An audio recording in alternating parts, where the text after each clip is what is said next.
Hello दोस्तों, स्वागत है आपका हमारे चैनल चंदन एकेडमी में। आज का हम इस वीडियो में दोस्तों कक्षा 10 विज्ञान का जो पाठ का नाम तत्वों का आवर्तीय वर्गीकरण है दोस्तों, उस पाठ को एक ही वीडियो में पूरा खत्म कर देंगे दोस्तों। हम यह भी बताएंगे प्रश्न कैसे पूछेगा और उसका उत्तर कैसे लिखेंगे। यह चैप्टर बहुत छोटा है दोस्तों, लेकिन बोर्ड एग्जाम के लिए बहुत इंपॉर्टेंट क्वेश्चन है दोस्तों। इससे आपके बोर्ड एग्जाम में 6 नंबर का प्रश्न पूछा जाता है दोस्तों। तो इस पूरा चैप्टर को हम बहुत ही आसान भाषा में एक एक टॉपिक को आपको हम समझा देंगे, कुछ भी रटने की जरूरत नहीं है दोस्तों। और दोस्तों जो हम इस वीडियो में बताएंगे उसी में से आपके बोर्ड एग्जाम में प्रश्न पूछा जाएगा। इससे बाहर का एक भी प्रश्न नहीं पूछा जाएगा दोस्तों। तो इस चैप्टर को पूरा हम कंप्लीट कर देंगे। वीडियो बहुत छोटा होगा दोस्तों, लेकिन बोर्ड एग्जाम के लिए बहुत इंपॉर्टेंट होगा। देखिए दोस्तों प्रश्न कैसे पूछेगा। प्रश्न आपकी स्क्रीन पर आ रहा है। प्रश्न है दोस्तों, मेंडलीव की आवर्त नियम क्या है, इसकी व्याख्या कीजिए। इस प्रश्न को दोस्तों 2013, 2017, 2019, 2020 और 2022 में पूछा गया है। फिर दोस्तों इसी प्रश्न को घुमा फिरा कर दूसरे तरीका से पूछा गया है। मेंडलीव की आवर्त सारणी के किस नियम पर आधारित है, इसको 2019 और 2022 में पूछा गया है। उसके बाद दोस्तों आपसे बोर्ड एग्जाम में प्रश्न पूछा जा सकता है, मेंडलीव की आवर्त सारणी का मूल के लाभों का वर्णन कीजिए। इसका मतलब दोस्तों मेंडलीव के आवर्त सारणी से क्या लाभ है उसको बताना है। फिर दोस्तों आगे प्रश्न पूछा, मेंडलीव के आवर्त सारणी के किन्हीं दो दोषों को लिखिए। इसको 2017 और 2019 में पूछा गया है। उसके बाद दोस्तों मेंडलीव की मूल आवर्त सारणी के दो विशेषता लिखिए तथा द्वितीय आवर्त के तत्वों का नाम लिखिए। इसको 2018 में पूछा गया है दोस्तों। इसका मतलब दोस्तों यह जितना प्रश्न आपके स्क्रीन पर दिख रहा है इन सभी में क्या पूछा गया है, या तो मेंडलीव का आवर्त सारणी पूछा गया है, या मेंडलीव के आवर्त सारणी का गुण या दोष पूछा गया है, या मेंडलीव के आवर्त सारणी का हानियां पूछा गया है। जितना प्रश्न आप पढ़ेंगे सब में यही पूछा जाएगा। ये कई प्रश्न है दोस्तों, इसको घुमा फिरा के कई तरीका से पूछा जाएगा दोस्तों। तो चलिए हम इसका आंसर बताते हैं। सबसे पहले क्या दोस्तों, मेंडलीव की आवर्त सारणी या आवर्त नियम। बोर्ड एग्जाम में आपसे प्रश्न क्या पूछेगा कि मेंडलीव के आवर्त सारणी या आवर्त नियम बताइए। तो देखिए क्या है, इसके अनुसार, किसके अनुसार दोस्तों, मेंडलीव के अनुसार तत्वों को बढ़ते हुए परमाणु भारों के क्रम में रखा गया है। मेंडलीव के अनुसार क्या किया गया दोस्तों, तत्वों को परमाणु भार, जैसे मान लीजिए जिसका परमाणु भार है 1 है उसको पहले, उसके बाद 2 वाले को बाद में, फिर 3 वाले को, यानी बढ़ते हुए परमाणु भार। देखिए 1 2 3 यहाँ पे 4। तो तत्वों को कैसे रखा गया है, तत्वों का मतलब होता है जो हीलियम होता है, हाइड्रोजन होता है, वह क्या है, तत्व है। तो उसको रखा गया है। और किस क्रम में रखा गया है, परमाणु भार के बढ़ते हुए क्रम में रखा गया है। पहले परमाणु भार 1, उसके बाद 2 3 4, जिसका परमाणु भार जैसे है वैसे रखा गया है। तो इसको क्या कहते हैं दोस्तों, मेंडलीव के आवर्त सारणी, परमाणु भारों के क्रम में व्यवस्थित किया गया है। तो इसको हम लोग कहेंगे मेंडलीव का आवर्त सारणी। ऐसे रखेंगे तो एक सारणी बन जाएगा। तो वही क्या है दोस्तों, मेंडलीव का आवर्त सारणी है। आगे दोस्तों मेंडलीव के आवर्त सारणी के लाभ, मेंडलीव के आवर्त सारणी से क्या हमें लाभ है, उसका उपयोगिता क्या है या उसका गुण क्या है। तो देखिए इसका पहला लाभ ये हो जाएगा, इस सारणी से तत्वों के गुणों का अध्ययन करना आसान हो गया। जो मेंडलीव का आवर्त सारणी बन गया दोस्तों ना, तो इससे हमके तत्वों का जो गुण है, उसका क्वालिटी है, वह अध्ययन करना यानी पता लगाना आसान हो गया। क्यों आसान हो गया दोस्तों, क्योंकि समान गुण वाले यानी एक जैसे गुण वाले तत्वों को साथ रखा गया था। तो दोस्तों जब साथ रखा गया है, इससे यह अध्ययन हो जाएगा कि यह समान गुण वाले तत्व है। आगे है दोस्तों दूसरा, इस सारणी में कई खाली स्थान रह गया। जैसे मान लीजिए यहाँ पे 1 2 3 4 हो गया, 5 खाली स्थान रह गया, फिर यहाँ पे 6 बढ़ गया। तो कई खाली स्थान रह गए, जिससे यह पता चला कि भविष्य में तत्वों की खोज होगी। मान लीजिए खाली स्थान रह गया, तो अब हम लोग को यही नहीं लगेगा कि यहाँ पे भी कभी भरेगा, तो तत्वों की भविष्य में खोज होगी। इससे यह पता चल गया। और बाद में हुई भी, बाद में तत्वों का खोज भी हुई और यहाँ पे भर गया। तो यहाँ पे क्या बढ़ जाएगा, 5। तो यह हो गया दोस्तों मेंडलीव के आवर्त सारणी के लाभ, उपयोगिता या गुण, दो बता दिए। अब है दोस्तों हानियां या दोष। जो मेंडलीव का आवर्त सारणी है उसका क्या हानियां है, क्या दोष है। तो देखिए पहला है दोस्तों, असमान गुण वाले तत्वों को एक ही साथ रखना। असमान का मतलब अलग अलग गुण वाले तत्वों को साथ रखना। मेंडलीव के आवर्त सारणी में क्या कहा गया था कि समान गुण वाले तत्वों को साथ रखना है, लेकिन उसमें बाद में कमियां निकल गई। जो असमान गुण वाले तत्व है, अलग अलग गुण वाले तत्व एक साथ रख दिए गए थे। तो यह क्या निकल गए दोस्तों, पहला उसका कमियां निकल गया। दूसरा है दोस्तों समान गुण वाले तत्वों को अलग अलग रख देना। मेंडलीव के आवर्त सारणी में क्या गलतियां हो गई थी कि जो समान गुण वाले तत्व है उसको अलग अलग रख दिया गया था। बताया तो हमें यह हो गया था कि जो समान गुण वाले तत्व उसको साथ रखना है, लेकिन जब सारणी बना तो उसमें यह गलतियां हो गया कि समान गुण वाले तत्वों को अलग अलग रख दिया गया था और असमान गुण वाले नहीं अलग अलग गुण वाले तत्वों को एक साथ रख दिया गया था। तो यह दो दोष हो गया। तीसरा है दोस्तों भारी तत्वों को हल्को तत्वों से पहले रखना। क्या दोस्तों मेंडलीव का आवर्त सारणी क्या था, बढ़ते हुए परमाणु भार। इसका मतलब दोस्तों जिसका परमाणु भार कम है यानी जो हल्का है वो पहले, उसके बाद भारी, उसके बाद उससे भारी, उसके बाद उससे भारी। लेकिन बाद में यह क्या हो गया, भारी तत्व हल्के तत्व से पहले रख दिया गया था। इसमें क्या हुआ था, मान लीजिए इसके बाद 7 आएगा तो 7 यहाँ पे रख दिया गया है। इससे पहले तो 7 आएगा ना, यहाँ पे रहना चाहिए ना।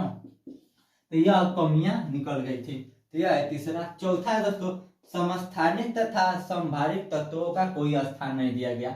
बाद में दोस्तों कुछ तत्व समस्थानिक और संभारित तत्वों का बाद में खोज हुआ, उसका कोई स्थान नहीं मिला था सारणी में। तो यह हो गया दोस्तों 4 कमियां या दोष और 2 गुण और मेंडलीव का आवर्त सारणी। अगर दोस्तों आपको थोड़ा थोड़ा भी समझ में आ रहा है तो बहुत अच्छी बात है। इसको एक बार और देखेंगे तो आपको अच्छे से समझ में आ जाएगा। अब दोस्तों हम इसको मिटा कर इसके आगे का टॉपिक आधुनिक आवर्त सारणी के बारे में बता रहे हैं। अब देखिए दोस्तों उसको मिटा कर हम आगे का प्रश्न लिख दिए हैं।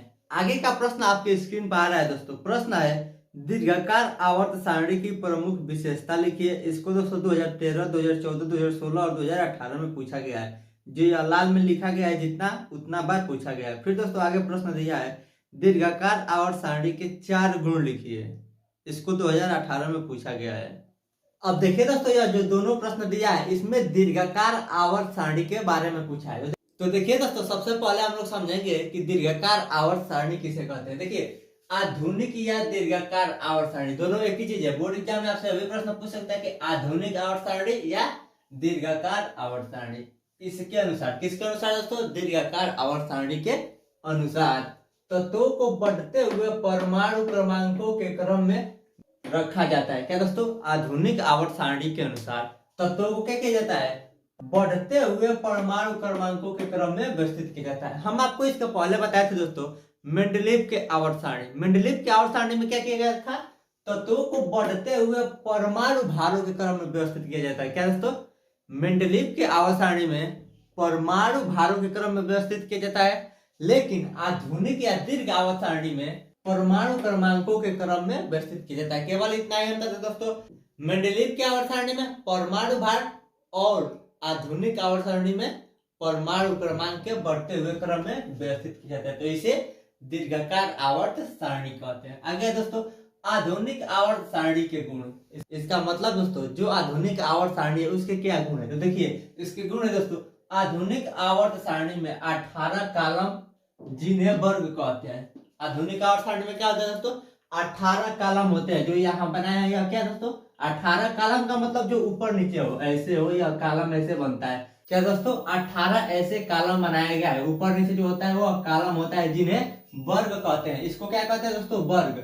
जो ऊपर नीचे ऐसे है वो यह 1 वर्ग, 2 वर्ग, 3 वर्ग, तो 18 वर्ग होते हैं। उसके बाद तथा 7 पंक्तियां होती है। पंक्तियां किसे कहते हैं, जो ऐसे रखता है उसे पंक्तियां कहते हैं। देखिए लाल में जो बनाया गया है वो ऐसे बनाया गया है। यह क्या है दोस्तों, 7 पंक्तियां होती है जिन्हें आवर्त कहा जाता है। अब ध्यान समझिए दोस्तों, जो ऊपर नीचे ऐसे रहता है उसको वर्ग कहा जाता है, और जो ऐसे रहता है उसको क्या कहा जाता है दोस्तों, आवर्त कहा जाता है। 18 वर्ग होते हैं। क्या है दोस्तों, इसमें सारणी में 18 वर्ग होते हैं और 7 36 पंक्तियां होती है, उसे क्या कहा जाता है, आवर्त कहते हैं। ठीक, यह हो गया दोस्तों आधुनिक आवर्त सारणी के गुण। अब देखिए दोस्तों हम इसमें पढ़ेंगे जो वर्ग होते हैं, जो ऊपर नीचे होते हैं वो क्या होते हैं, वर्ग। तो वर्ग की विशेषताएं क्या होती है, वर्ग में क्या रखे रहेंगे, इन सभी में एक एक तत्व रखा रहेगा। तो क्या है दोस्तों, वर्ग की विशेषताएं। पहला है दोस्तों, वर्गों को उपवर्गों में विभाजित नहीं किया गया है। जो वर्ग है दोस्तों उसको उपवर्गों में विभाजित नहीं किया गया है। यह हो गया पहला गुण।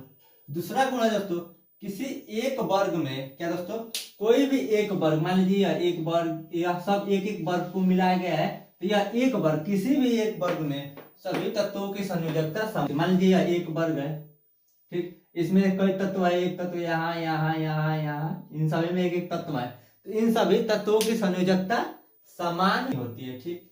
अब देखिए दूसरा, आवर्तों के गुण। अब क्या दोस्तों, आवर्त जो ऐसे हैं वह क्या है, यह सब आवर्त है। तो अब देखिए आवर्तों का गुण क्या होता है।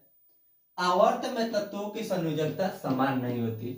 जो यह आवर्त है ना दोस्तों, इसमें तत्वों की संयोजकता समान नहीं होती, लेकिन जो वर्ग है, जो ऊपर नीचे ऐसे बनाया गया है, इन सभी तत्वों की संयोजकता समान होती है। तो यह हो गया दोस्तों आवर्तों का पहला गुण। दूसरा गुण है दोस्तों, किसी एक आवर्त में, कोई भी एक आवर्त है, मान लीजिए ऐसे कोई एक आवर्त के सभी तत्वों की संयोजकता समान नहीं होती है। ना एक आवर्त के सभी तत्वों की संयोजकता समान होती है, किसी भी एक आवर्त, ऐसे कोई भी एक आवर्त है, इसकी संयोजकता समान नहीं होती है। और यहाँ पे लिखा है दोस्तों आवर्त में तत्वों की संयोजकता, इसका मतलब दोस्तों सभी आवर्त में जितना आवर्त बनाया गया है उसमें तत्वों की संयोजकता समान नहीं होती है, और किसी एक में भी तत्वों की संयोजकता समान नहीं होती है। तो यह हो गया दोस्तों आवर्तों के गुण या विशेषताएं। अगर बोर्ड एग्जाम में आपसे प्रश्न पूछे कि आधुनिक आवर्त या दीर्घ आवर्त सारणी किसे कहते हैं, तो आप यह लिख दीजिएगा। उसके बाद यह भी पूछ सकता है कि आधुनिक आवर्त सारणी के गुण बताइए, तो आप यहाँ से यहाँ तक लिख दीजिएगा गुण। अगर पूछे केवल वर्गों का गुण तो यहाँ से यहाँ तक, या केवल पूछे कि आवर्तों का गुण बताइए तो केवल यहाँ से यहाँ तक आप लिख दीजिएगा, आपको पूरा नंबर मिल जाएगा। अब दोस्तों हम इसको मिटाकर इसके आगे का टॉपिक लिखकर बता रहे हैं। अब देखिए दोस्तों उसको मिटाकर आगे का प्रश्न लिख दिया। यह दोस्तों लास्ट प्रश्न है। देखिए प्रश्न आपके स्क्रीन पर आ रहा है, विकर्ण संबंध पर संक्षिप्त टिप्पणी लिखिए। इसको 2014, 2017 और 2021 में पूछा गया दोस्तों। फिर दोस्तों इसी प्रश्न को घुमा फिरा के दूसरे तरीके से पूछा गया, विकर्ण संबंध क्या है, विकर्ण संबंध को प्रदर्शित करने वाले दो तत्वों का उल्लेख कीजिए। इसको दोस्तों 2015 में पूछा गया है। यह जो दोनों प्रश्न आपके स्क्रीन पर आ रहा है दोस्तों, इन दोनों प्रश्न का मतलब एक ही है। दोनों में क्या बताना है, विकर्ण संबंध के बारे में। देखिए यहाँ पे आ गया विकर्ण। विकर्ण का मतलब आप समझ लीजिए ऐसे तिरछा होता है, इसको क्या कहते हैं, विकर्ण। यह सीधा है तो इसको विकर्ण नहीं कहेंगे, जो ऐसे रहता है उसको विकर्ण कहते हैं। देखिए दिया है द्वितीय आवर्त के कुछ तत्व। हम देखिए यहाँ पे मैंने है द्वितीय आवर्त के तत्व। यह क्या है दोस्तों, द्वितीय आवर्त के कुछ तत्व। तो यहाँ पे द्वितीय आवर्त के कुछ तत्व लिख दिए L, I, B, E, B और C। उसके बाद आ गया दोस्तों तृतीय आवर्त के, यहाँ पे क्या लिखना है, तृतीय आवर्त का भी तत्व लिखना है। तो तृतीय आवर्त के तत्व लिख दिए N, A, M, G, Al और S है। यह क्या होगा दोस्तों, द्वितीय और तृतीय आवर्त के तत्व हो गया। उसके बाद क्या दोस्तों, आवर्त के विकर्ण तत्वों से, क्या दोस्तों विकर्ण तत्व। विकर्ण का मतलब क्या होता है वो बताएं, तिरछा ऐसे विकर्ण तत्व, इसका इसके साथ, इसका इसके साथ, इसका इसके साथ, यह क्या है, विकर्ण तत्व है। विकर्ण तत्वों से उनके गुणों का समानता मिलती है। यह दोनों तत्वों क्या होता है, गुणों का समानता मिलता है। इसका गुण इसके साथ मिलता है, इसका गुण इसके साथ मिलता है, इसका गुण इसके साथ मिलता है।